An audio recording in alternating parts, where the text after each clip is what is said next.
We are opposed around the world by a monolithic and ruthless conspiracy that relies primarily on covert means for expanding its sphere of influence.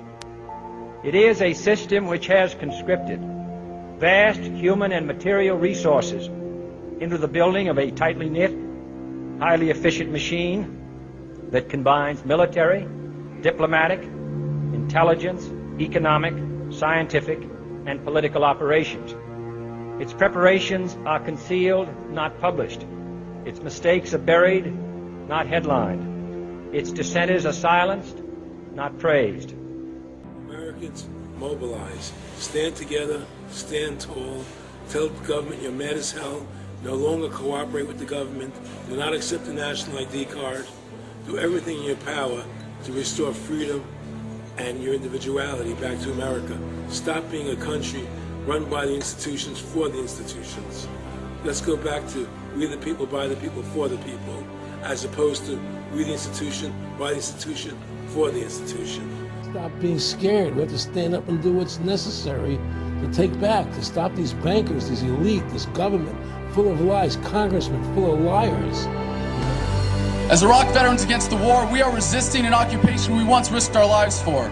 We swore to support and defend the Constitution of the United States of America, but we found out the hard way that the greatest enemies of the Constitution are not to be found in the sands of some far-off land, but rather right here at home.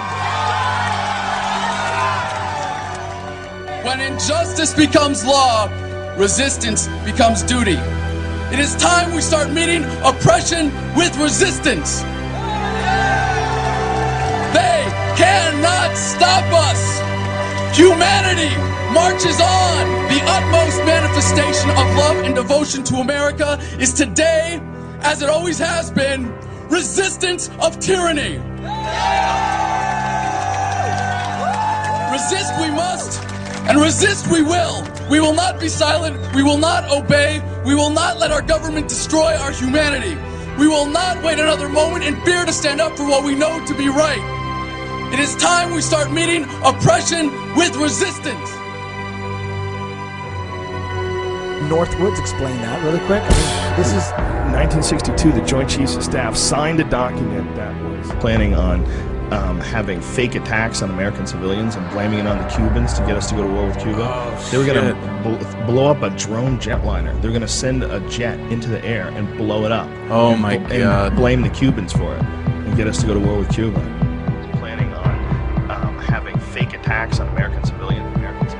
The time when the operation of the machine becomes so odious, makes you so sick at heart that you can't take part.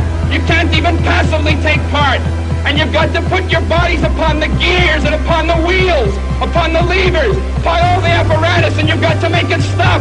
And you've got to indicate to the people who run it, to the people who own it, that unless you're free, the machine will be prevented from working at all. I served with Kilo Company, 3rd Battalion, 8th Marines as an automatic machine gunner. There's a term, once a Marine, always a Marine, but there's also the term, eat the apple, F the core. I don't work for you no more. And I'm a Marine. I took an oath to defend the Constitution. The Constitution! I didn't take an oath to defend these banksters. And I guarantee you, all you devil dogs out there need to rise up and take over this country and defend the Constitution against these punks. Okay, I'm sick of it too, Alex. You know, I'm a Marine, but I'm sick of this. You know, they're using us and they're sucking us dry and they are destroying us.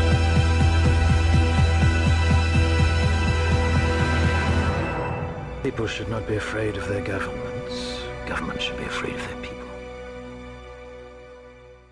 Councils of government, we must guard against the acquisition of unwarranted influence, whether sought or unsought, by the military-industrial complex. The potential for the disastrous rise of misplaced power exists and will persist. We must never let the weight of this combination endanger our liberties or democratic processes.